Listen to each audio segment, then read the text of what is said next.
السلام علیکم ورحمۃ اللہ وبرکاتہ۔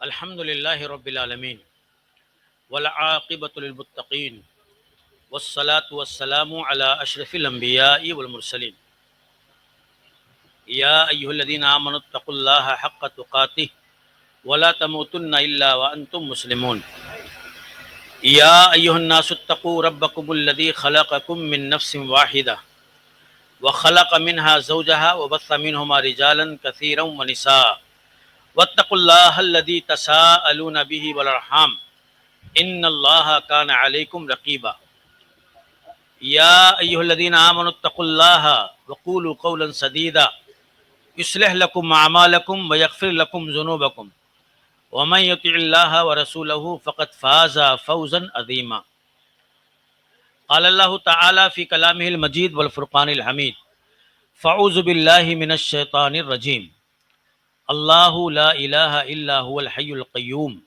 لا تأخذه سنة ولا نوم له ما في السماوات وما في الارض من ذا الذي يشفع عنده الا بإذنه يعلم ما بين ايديهم وما خلفهم ولا يحيطون بشيء من علمه الا بما شاء وسع کرسیہ السماوات والارض۔ محترم سامعین و حاضرین، بزرگوں اور دوستوں، آیت الکرسی ہمارے لیے کوئی نئی آیت یا کوئی غیر مانوس چیز نہیں ہے۔ میں سمجھتا ہوں بچپن سے ہی ہمیں یہ آیت کریمہ یاد ہوتی ہے، لیکن میرے بھائیوں، یہ آیت کریمہ جب ہمیں یاد ہے تو اس کے ایک ایک لفظ کے ساتھ ہمارے دل و دماغ کو کچھ محسوس ہونا چاہیے، ہمارے دل و دماغ کی کیفیت کے اندر اس کا اثر آنا چاہیے، کیونکہ یہ بڑی عظیم آیت ہے۔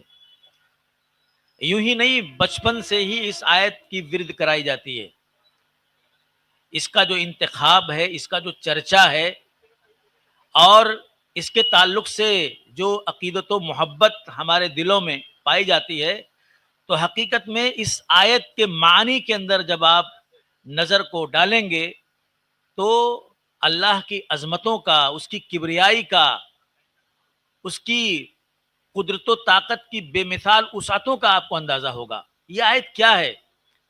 یہ اللہ کا تعارف ہے۔ یہ آیت کیا ہے؟ یہ آیت سرتاپا توحید ہے۔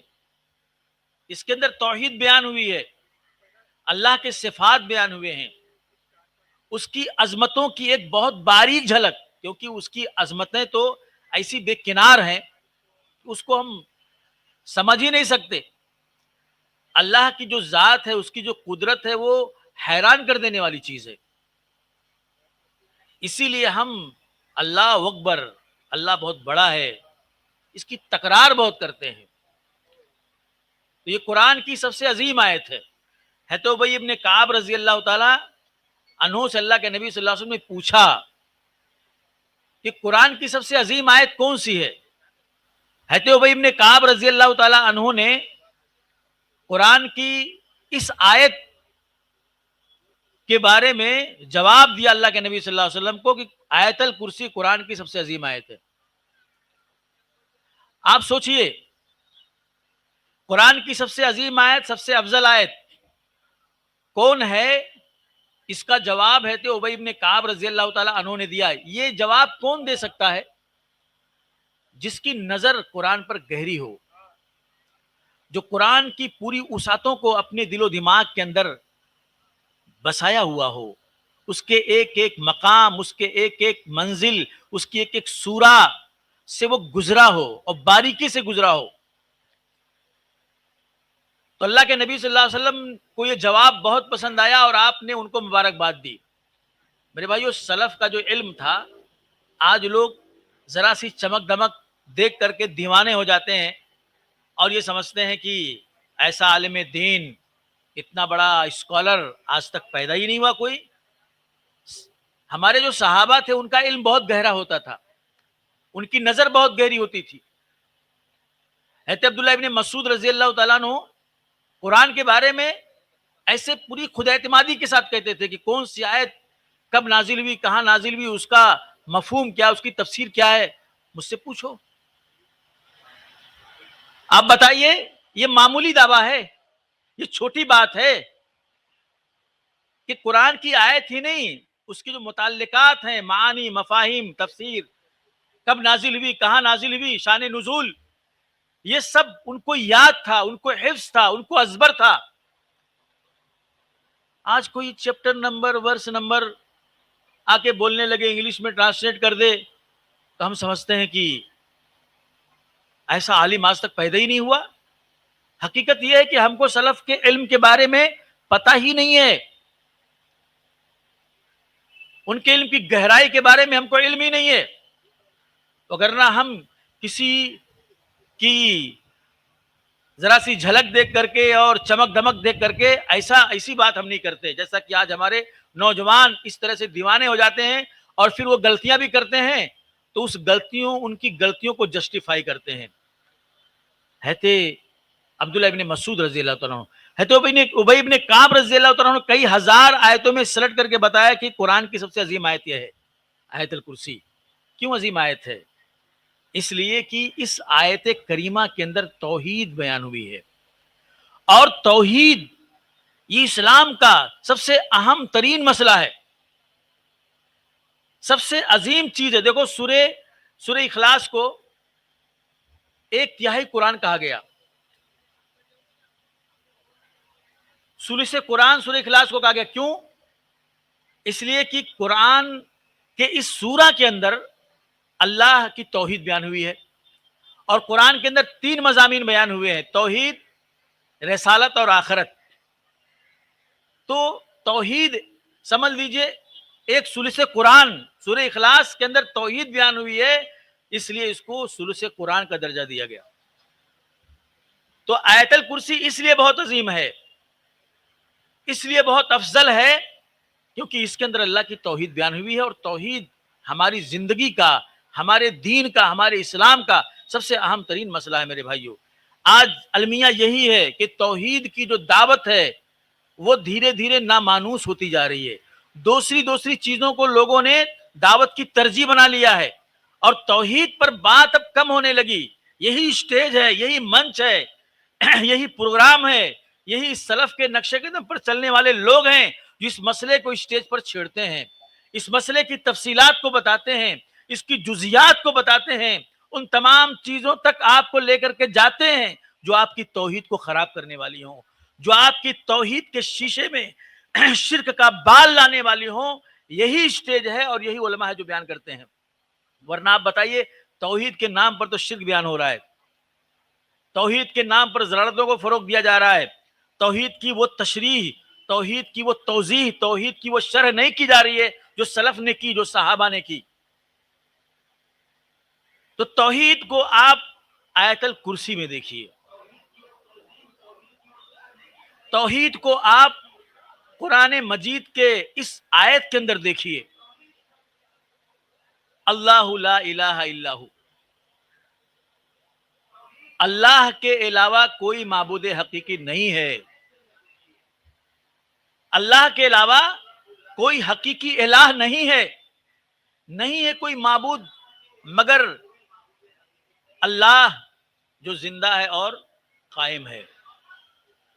میرے بھائیو، اللہ رب العزت الہ ہے، معبود ہے. ہر طرح کی عبادتیں، ہر طرح کی بندگیاں یہ صرف اللہ رب العزت کے لیے ہیں. صرف نماز بندگی کا نام نہیں ہے، صرف رکوع و سجود بندگی کا نام نہیں ہے. بہت ساری چیزیں ہیں، بہت سارے اعمال ہیں، مظاہر عبادت کئی ہیں. ان سب کے سب مظاہر عبادت کا مستحق صرف اللہ کی ذات ہے. اب ان میں سے کسی ایک کو اگر آدمی غیر اللہ کی طرف پھیر دے گا، اگر آدمی غیر اللہ کے لیے کرے گا، تو وہ اللہ کے حق کو مارتا ہے، وہ اللہ کی حق تلفی کرتا ہے. غیر اللہ کے لیے ان عبادتوں میں سے کوئی ایک عبادت کرنے کا مطلب یہ ہے کہ آپ نے اللہ کے ساتھ کسی کو کھڑا کر دیا، شرک کیوں اتنا بڑا جرم ہے؟ شرک کیوں ایک ایسا گناہ ہے کہ اللہ تعالیٰ اس کے بارے میں کوئی کمپرومائز کرنے کے لیے تیار نہیں ہے؟ آپ جانتے ہیں کیونکہ شرک کرنے والا غیر اللہ کو لا کے اللہ کے مد مقابل کھڑا کرتا ہے. یہ انسان کو، جس کو اللہ نے پیدا کیا اور جو مر جائے گا یا مر چکا ہے، جس کی دھڑکنیں اور جس کی سانسیں بھی جو چلتی تھیں وہ اللہ کی مرضی سے چلتی تھیں، جو اللہ کی پیدا کی بھی زمین میں رہتا ہے اور اس کی تمام ضرورتیں اللہ کی پیدا کی بھی چیز سے پوری ہوتی ہیں، وہ بذات خود اللہ کا محتاج ہے، اور اس کو لا کر کے اللہ کے مد مقابل کھڑا کر دینا، اللہ کا منصب اس کو دے دینا. آپ بتائیے یہ کوئی برداشت کرے گا؟ دنیا میں آپ کا منصب، آپ کی کرسی، آپ کا حق اگر کوئی سلب کرے تو آپ اس کو برداشت کریں گے؟ جبکہ ہم اور آپ بہت چھوٹے ہیں. وہ تو اتنی عظیم ذات ہے جو پوری کائنات کو جس نے وجود میں لایا اور اس کو چلا رہا ہے بہت ہی پرفیکٹ انداز میں. کتنا بڑا منصب اس کا ہوگا، کتنی بڑی عظمت اس کی ہوگی. اس کے منصب کو، اس کے عظمت کو کسی اور کو دینا، یا اس میں کسی کو شریک کر دینا، یہ اللہ رب العزت کو برداشت نہیں. انہ من یشرک باللہ فقد حرم اللہ علیہ الجنہ. جس نے اللہ کے ساتھ شرک کیا اللہ نے جنت اس کے لیے حرام کر دی. شرک کرنے کے بعد اس کا معاملہ ختم. اگر اس نے توبہ نہیں کیا تو وہ کوئی بھی ہو، وہ کوئی بھی ہو، اگر شرک کا معاملہ ہے، اگر اس کے عقیدے کے اندر شرک ہے تو اللہ تعالیٰ کیا اس کی بخشش نہیں ہوگی؟ وہ چاہے پیغمبر کا بیٹا کیوں نہ ہو، وہ چاہے پیغمبر کا باپ کیوں نہ ہو، کیونکہ پیغمبر امت کے اندر عظیم ترین لوگ ہوتے ہیں، لیکن ان کے بھی رشتہ دار اگر مشرک ہیں تو وہ بھی اللہ رب العزت کے ہاں ناقابل معافی ہیں. اس لیے میرے بھائیوں، اس لیے اللہ تعالیٰ نے شرک کو کسی بھی صورت معاف نہیں کیا ہے. اللہ کے سوا کوئی معبود حقیقی نہیں. اب دیکھیے اللہ تعالیٰ نے کہہ دیا کہ عبادت کا رائٹ صرف اللہ کو ہے، عبادت کا حق صرف اللہ کو ہے، کوئی عبادت کے لائق نہیں ہے. اب اللہ تعالیٰ فرماتا ہے، یعنی گویا کہ اپنے اس دعوے کے اللہ دلائل دے رہا ہے، کیا؟ الحی القیوم، جو زندہ جاوید ہے، زندہ ہے. آپ کہیں گے کہ بھئی یہ کون سی دلیل ہوئی؟ زندہ تو ہر کوئی ہے، ہم بھی ہیں، بہت سارے لوگ زندہ ہیں، تو کیا ہم معبود ہو گئے؟ یہ توحید کی کون سی دلیل ہوئی؟ میرے بھائیو، اللہ کی جو زندگی ہے، اللہ کی جو حیات ہے، اس میں اور دوسروں کے حیات میں بہت فرق ہے. یوں تو اللہ تعالیٰ دیکھتا ہے تو بہت سارے لوگ دیکھتے ہیں، اللہ تعالیٰ سنتا ہے تو بہت سارے لوگ سنتے ہیں، لیکن اللہ کے صفات اور اللہ سے ملتے جلتے بندوں کے صفات میں جو فرق ہے، جو حد فاصل ہے، جو گیپ ہے، جو دوری ہے، اس کو آپ دیکھیے. اللہ زندہ ہے، اللہ حیات کی صفت سے متصف ہے، تو یہ اس کی اپنی ہے. یہ زندگی جو اللہ تعالیٰ کی ہے یہ کسی کی دی ہوئی نہیں ہے، یہ کسی کی عطا کردہ نہیں ہے، یہ کسی سے ادھار لی ہوئی نہیں ہے، یہ کہیں سے مستعار نہیں ہے. یہ اللہ کی زندگی اس کی اپنی ہے جس کا وہ مالک ہے. لیکن ہماری، آپ کی اور جتنے بھی زندہ ہیں ان کی زندگیاں یہ اللہ کی بخشی ہوئی ہیں، یہ اللہ کی دی ہوئی ہیں، یہ اسی کی زندگی. اللہ رب العزت نے یہ زندگیاں سب کو دی ہے، عطا کی ہیں. اور اللہ کی جو زندگی ہے، جو حیات ہے، وہ ہمیشہ ہمیشہ کے لیے ہے. اسے کبھی موت نہیں آئے گی، اس کی زندگی کو کبھی زوال نہیں ہے، اس کی زندگی کو کبھی کوئی کمزوری لاحق نہیں ہوگی، اس کی زندگی پر کبھی کوئی عیب نہیں آئے گا. وہ اپنی زندگی کا خود مالک ہے، کسی کی عطا کی بھی نہیں ہے، اور وہ ہمیشہ ہمیشہ کے لیے زندہ ہے. اس کی زندگی کبھی ختم ہونے والی نہیں ہے. آپ نے دیکھا تو ایسی زندگی ہے کیا کسی کے پاس؟ ایسی حیات کا کوئی مالک اس پوری کائنات کے اندر ہے؟ نہیں ہے. تو وہی اس بات کا حق رکھتا ہے کہ اس کی عبادت کی جائے، کیونکہ ایسی شاندار اور ایسی اعلیٰ و عرفہ زندگی کا وہ مالک ہے، حیات کا وہ مالک ہے. اور اللہ نے فرمایا القیوم، جو سنبھالنے والا ہے. سنبھالنے والا ہے کس کو؟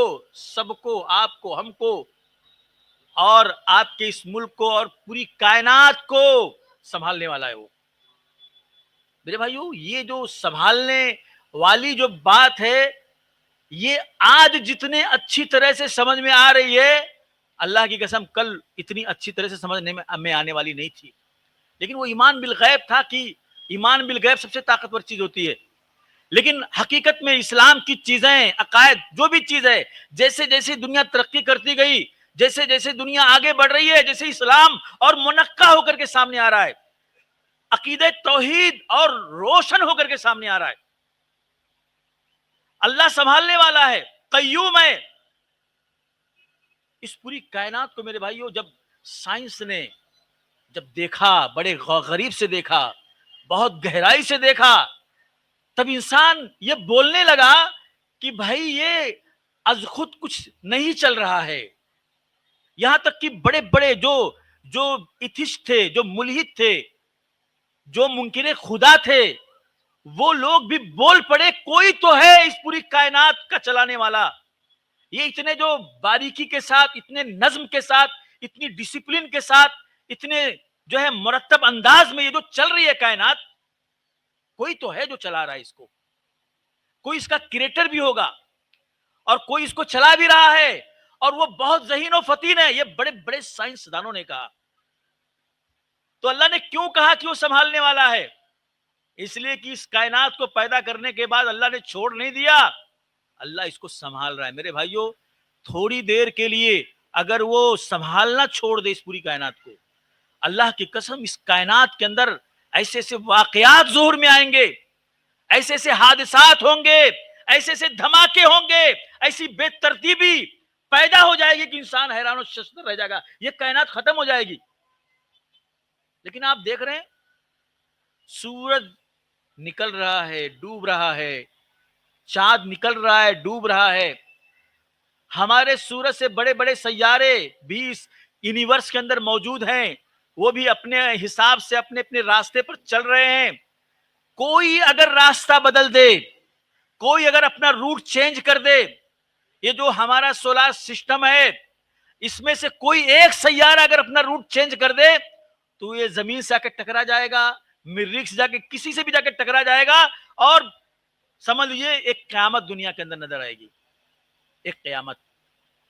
اللہ کیوں کہتا ہے وہ سنبھالنے والا ہے؟ کیونکہ حقیقت میں یہ بہت بڑی چیز ہے یہ بہت بڑا انتظام و انسلام ہے اللہ کا اس کائنات کے لیے کہ اللہ تعالیٰ اس کائنات کو پیدا کر کے اس کا اس نے ایک قانون بنا دیا ہے ایک نظام بنا دیا ہے اس نظام کے تحت اللہ تعالیٰ اس کائنات کو چلا رہا ہے. آپ نے دنیا میں کبھی سنا کہ جو ہے اللہ کے نظام میں کوئی فرق آ گیا ہو؟ دیکھیے کس قدر ٹائم سے سورج نکل رہا ہے ڈوب رہا ہے کس قدر ٹائم سے چاند نکل رہا ہے ڈوب رہا ہے کس طرح جو ہے ٹائم سے موسم آ رہے ہیں اور جا رہے ہیں کس طرح سے آپ دیکھ رہے ہیں امرود کے درخت پہ امرود پیدا ہو رہا ہے آم کے درخت پر آم پیدا ہو رہا ہے. آپ دیکھ رہے ہیں یہ اللہ کا جو نظام ہے وہ نظام اپنا کام کر رہا ہے اور اس نظام کے ساتھ یہ کائنات چل رہی ہے. قیوم اللہ سنبھالنے والا ہے. لا تاخذہ سنۃ ولا نوم اور اسے نیند نہیں آتی اور نہ اونگ آتی. اسے اونگ نہیں آتی اور نہ نیند آتی ہے. آپ بتائیے اتنی بڑی کائنات کا وہ مالک ہے خالق ہے اس کا منتظم کار ہے اس کا مدبر ہے اس کو چلا رہا ہے اس کے زیر انتظام یہ پوری کائنات چل رہی ہے.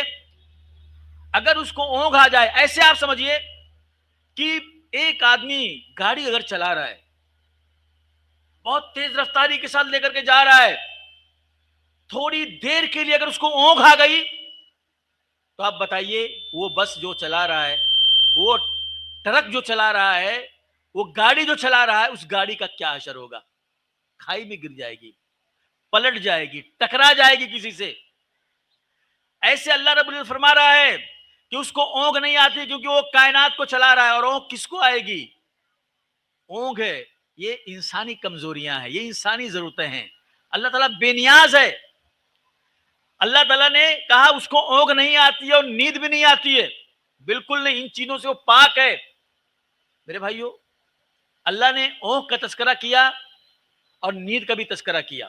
کچھ لوگ ایسے ہوتے ہیں نیند نہیں لیے ہوتے ہیں تو اونگ اونگ کر کے وہ اپنی جو ہے تھوڑی سی نیند کی ضرورت کو پوری کر لیتے ہیں، لیکن اللہ فرما رہا ہے جو اس کو سمجھیے کہ اس کو اونگ بھی نہیں آتی ہے، نیند نہیں آتی، اس کا مطلب یہ نہیں کہ اونگ وغیرہ آ جاتی ہوگی اور وہ اس طرح سے فریش ہو جاتا ہوگا، نہیں، اونگ بھی نہیں آتی ہے، اس کو پاک ہے ان تمام چیزوں سے، اس کو کسی کی چیز کی ضرورت نہیں ہے۔ لہو ما فی السماوات و ما فی الارض، اس کے لیے ہے جو آسمانوں میں ہے اور جو زمینوں میں ہے۔ میرے بھائیو، آسمان اور آسمانوں میں جتنی بھی چیزیں ہیں وہ تمام چیزیں اسی کی پیدا کی ہوئی ہیں اور اسی کی ہیں۔ زمین میں جتنی بھی چیزیں ہیں سب کچھ اسی کی پیدا کی ہوئی ہیں اور اس کا مالک وہی ہے، مطلب اس پوری کائنات کا پیدا کرنے والا وہی ہے اور اس کا مالک بھی وہی ہے، یہ سب اس کے مملوک ہیں، اس کے غلام ہیں۔ اب دیکھیے اللہ تعالیٰ نے کیسے لطیف انداز میں شرک کی تردید کی ہے، کیسے لطیف انداز میں، حقیقت میں قرآن کے اندر قدم قدم پر شرک کی تردید ہے۔ آپ بتائیے کہ کیا کوئی مملوک کسی آقا کی برابری کر سکتا ہے؟ تو انسانوں نے جن لوگوں کو اپنا خدا، اپنا الہ، اپنا حاجت روا، اپنا مشکل کشا بنایا ہوا ہے، وہ سب تو اللہ کے مملوک ہیں۔ مملوک کیسے مالک کی ہمسری کر سکتا ہے؟ مملوک کیسے مالک کے مد مقابل آ سکتا ہے؟ تو گویا اللہ نے پیغام دیا کہ اے انسانوں، تم نے جن کو بھی خدا بنایا ہوا ہے وہ اسی کائنات کے تو کوئی ہوں گے، چاہے وہ انسان ہوں گے، چاہے جن ہوں گے، چاہے فرشتے ہوں گے، وہ اسی کائنات کے حدود میں رہتے ہوں گے، اور یہ کائنات اور اس کائنات کی جتنی چیزیں ہیں یہ سب اللہ کی مملوک ہیں، اللہ کی غلام ہیں۔ تمہاری عقل کیسی ماری گئی کہ اللہ کے غلاموں کو، اللہ کے مملوکوں کو تم نے لا کے اللہ کے مد مقابل کھڑا کر دیا ہے، اللہ کا ہمسر بنا دیا ہے۔ اللہ تعالیٰ نے کتنی لطیف انداز میں شرک کی تردید کی ہے۔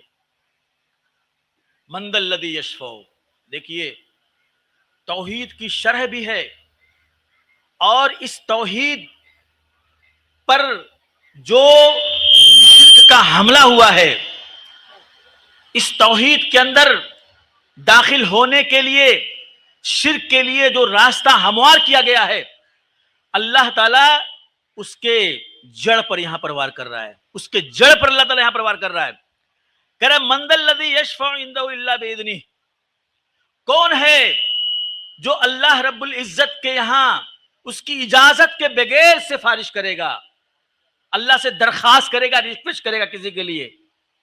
اللہ یہ کہہ رہا ہے کہ کون ہے، کس کی یہ ہمت ہے، کس کی یہ جرأت ہے کہ اللہ کے جبروت اور شان و شوکت کے سامنے وہ آئے اور کسی کے بارے میں بات کرے، وہ لب کھولے، وہ ایسی جرأت کرے؟ کس کی یہ ہمت ہے، کس کی یہ جرأت ہے؟ اور یہاں تو لوگوں نے دنیا میں ہی بہت کچھ سوچ رکھا ہے، بہت کچھ ہے، تمنائیں اور آرزویں اپنے دلوں میں بسا لی ہیں کہ یہ ہمارے مرشد ہیں، یہ جہاں جائیں گے وہاں ہم بھی جائیں گے، انجن جہاں جاتا ہے وہاں ڈبے بھی جاتے ہیں، یہ ہمارے فلاں ہیں، ہم نے ان سے اپنی نسبت کر لی ہے، ہم ان سے بیعت ہو گئے ہیں، ہم ان سے منسلک ہو گئے ہیں، یہ ہمارا بیڑا پار لگوائیں گے، یہ ہماری جنت کرائیں گے، یہ ہمیں محشر سے نکالیں گے، یہ ہمیں پلسرات سے آگے لے جائیں گے۔ اللہ کہہ رہا ہے کون ہے، کس کی یہ ہمت ہے کہ اللہ سے آ کر کے کسی کے بارے میں بات کرے گا، اس کی اجازت کے بغیر سفارش کرے گا؟ اور یہاں انسانوں نے کس طرح سے اپنے اپنے جو ہے بنا لیے ہیں جنت میں جانے کے لیے سہارے، اپنے اپنے جنت کے جو ہے وسیلے یہاں پر پیدا کر لیے ہیں۔ میرے بھائیوں، اللہ تعالیٰ نے سفارش کا تذکرہ کیوں کیا، شفاعت کا تذکرہ کیوں کیا؟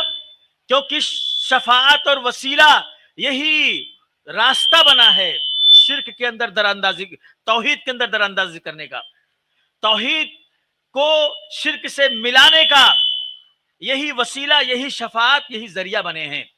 اور آپ تاریخ اٹھا کر کے دیکھیے، قرآن پڑھیے، اللہ کے نبی صلی اللہ علیہ وسلم کے فرمودات کو پڑھیے، اللہ کے نبی نے فرمایا کہ دنیا کے اندر سینکڑوں سال تک شرک نہیں ہوا تھا، گناہ ہوا تھا، معصیت و نافرمانی کے کام ہوئے تھے، لیکن شرک کو توحید کے اندر داخل کرنا یا امت کے اندر شرک کو داخل کرنا یہ بہت مشکل کام تھا۔ اللہ نے انسان کی فطرت کے اندر توحید رکھی تھی، اس لیے شرک نہیں آ پا رہا تھا، شرک کے لیے کوئی سوراخ مل ہی نہیں رہا تھا کہ وہ توحید کو آ کر کے گدلا کرے اور توحید کو برا بنائے۔ ابھی تک شرک امت کے اندر داخل نہیں ہوا تھا۔ آپ تصور کیجئے کہ حقیقت میں اللہ تعالیٰ نے شرک کو کیسے اللہ تعالیٰ نے دور کیا تھا انسانوں سے، لیکن شیطان تھا، وہ بہت سوچ رہا تھا، بہت غور کر رہا تھا، بہت ارادے کر رہا تھا، بہت دماغ لگا رہا تھا کہ کیسے میں شرک کو داخل کروں، کیسے میں شرک لے کر کے آؤں، کیا لاجک لے کر کے آؤں، کیا منطق لے کر کے آؤں، کیسے انسانوں کی طبیعتوں کو میں شرک کے لیے ہموار کروں۔ شیطان اس کوشش میں لگا ہوا تھا۔ پھر اس کے دماغ کے اندر ایک آئیڈیا آ گیا، اس کے ذہن کے اندر ایک تدبیر آ گئی، اس کو ایک لاجک مل گئی، ایک منطق مل گئی۔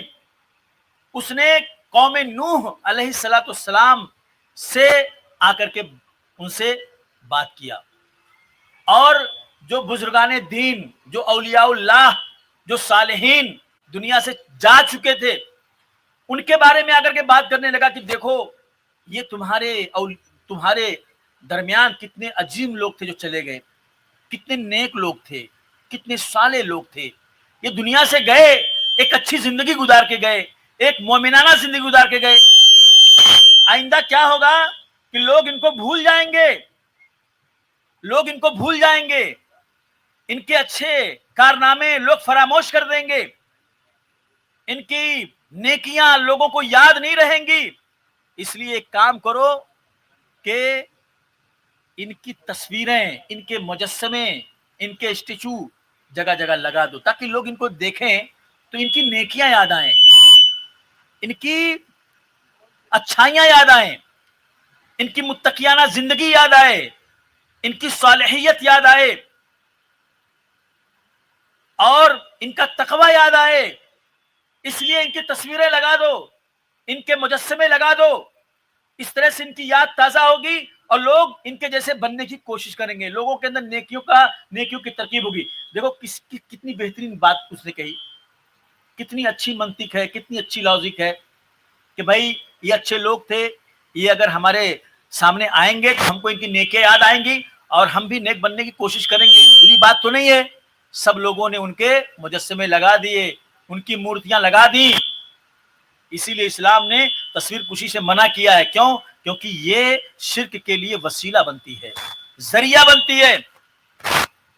اب جب ایک نسل گزر گئی، بہت دن ہو گیا، لوگ آتے تھے، دیکھتے تھے، ہاں یہ نیک لوگ تھے، اچھے لوگ تھے، بڑے اچھے انسان گزرے ہیں، یہ نیکی، تقوی، پرہیزگاری، ایمانداری، دیانت، ہاں یہ سارے اوصاف ان کے اندر تھے۔ دیکھتے گئے، ایک وقت گزرتا گیا، ایک نسل جب گزر گئی، ان کی اولادیں جب آ گئی، تب باتیں کچھ دھندلی ہو گئی۔ اب شیطان پھر آیا، کہا تم جانتے ہو تمہارے آبا اور اجداد نے ان مورتیوں کو، ان مجسموں کو جو یہاں پر بنا کر کے رکھا تھا، کیوں رکھا تھا؟ یہ بڑے نیک لوگ تھے، یہ بڑے صالحین تھے، یہ اولیاء اللہ تھے، اللہ کے ہاں ان کی چلتی ہے اور اللہ ان سے خوش ہے، راضی ہے۔ یہ اگر چاہ لیں تو اللہ کو تم سے خوش کر دیں۔ یہ بڑے پاورفل ہیں، اللہ رب العزت کے ہاں ان کا اثر ہے، ان کو معمولی مت سمجھو۔ اس لیے تمہارے آبا اور اجداد نے ان کی مورتیوں کو، ان کے مجسموں کو یہاں لگا کے رکھا ہے تاکہ ان کے ذریعے سے تمہارا کام ہو، ان کے ذریعے سے تمہارا بیڑا پار ہو جائے، تمہاری مشکلیں دور ہو جائیں۔ اس لیے اگر تم خوش کرنا چاہتے ہو اللہ کو تو ان کو خوش کرو۔ وہ ساری عبادتیں، بندگیاں لائیے، ان کی بارگاہ میں پیش کیجئے، یہ اللہ کو پہنچا دیں گے اور اللہ سے تمہاری سفارش کر دیں گے۔ آپ سمجھ رہے ہیں؟ اس کے بعد یہ ذہن ڈائیورٹ ہوا، یہ ذہن، یہ سوچ بدلی، یہ نظریہ بدلا، ان مورتیوں کے بارے میں انسانوں کا تصور بدلا، اور پھر لوگ شروع ہو گئے، جیسے آج آپ کو چاروں طرف نظر آ رہا ہے، غیر اللہ کی عبادت، بندگی سب شروع ہو گئی اور شرک امت کے اندر داخل ہو گیا۔ آج بھی لوگ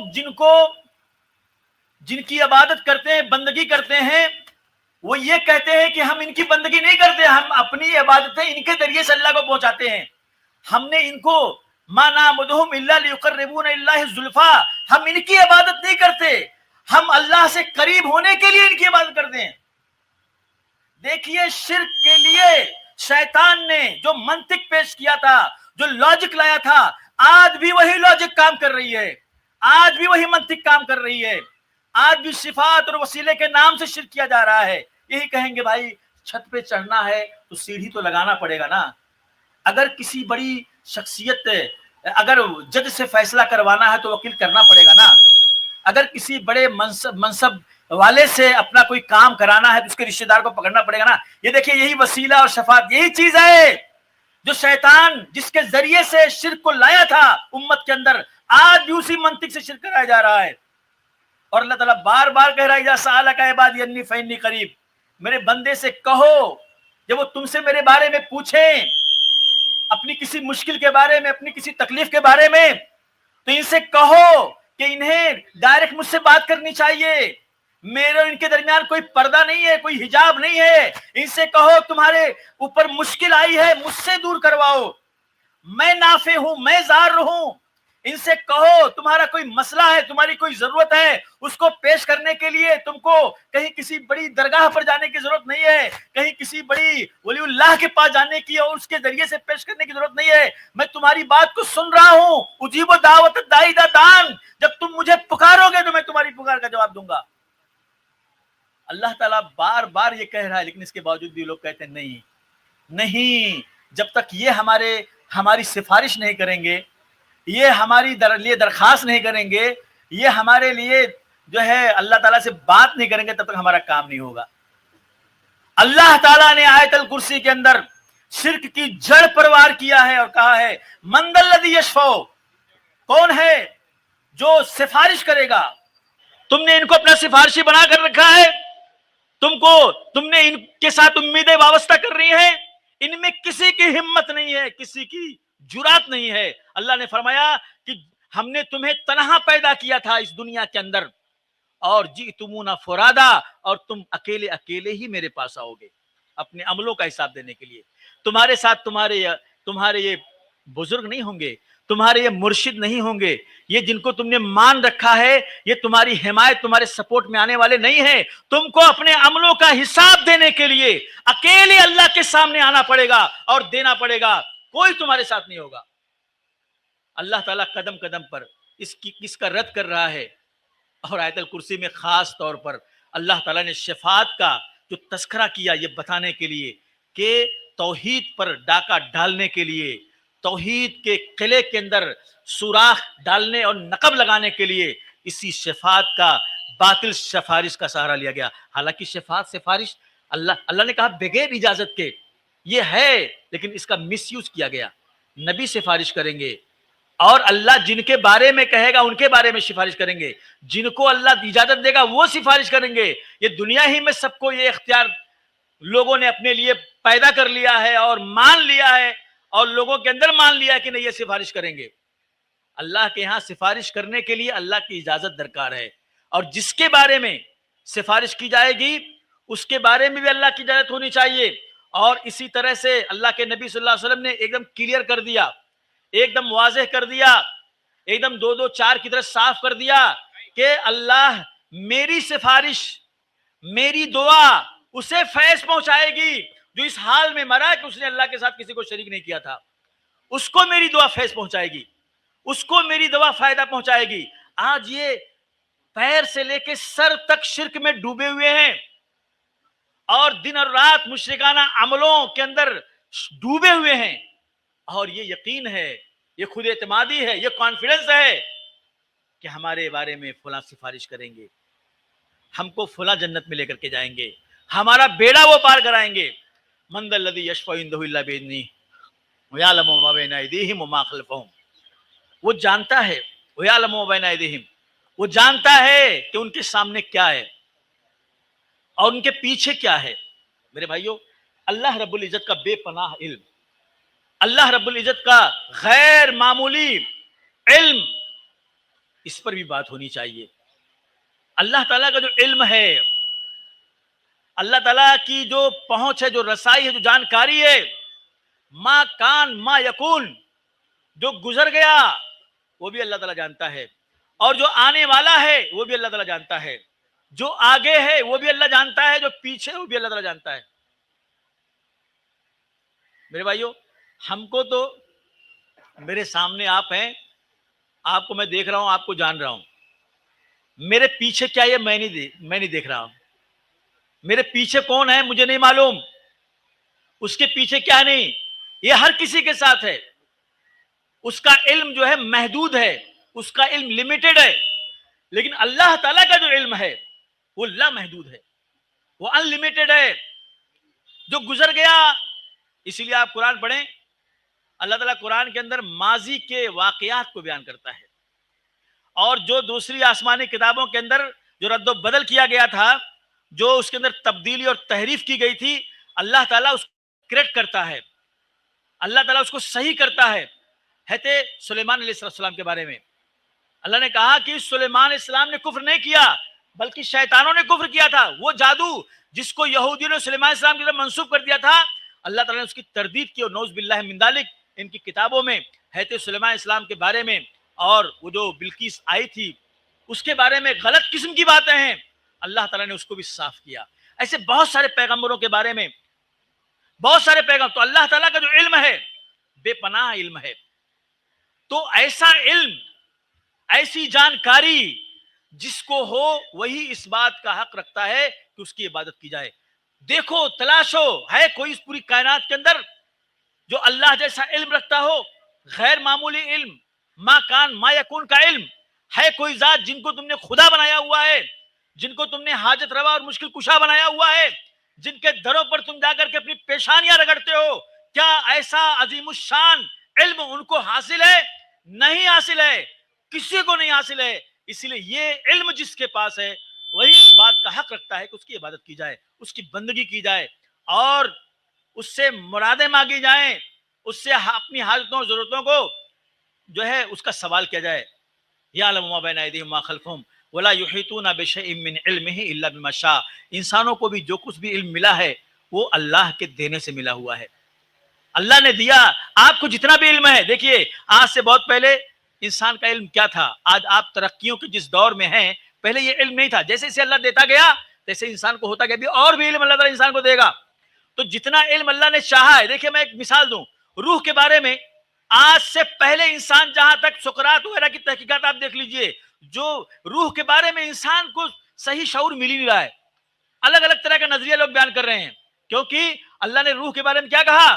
یسألونک عن الروح. یہ لوگ روح کے بارے میں پوچھتے ہیں. آپ کہہ دیجئے وما اوتیتم من العلم الا قلیلا. روح کے بارے میں تم کو بہت کم علم دیا گیا ہے.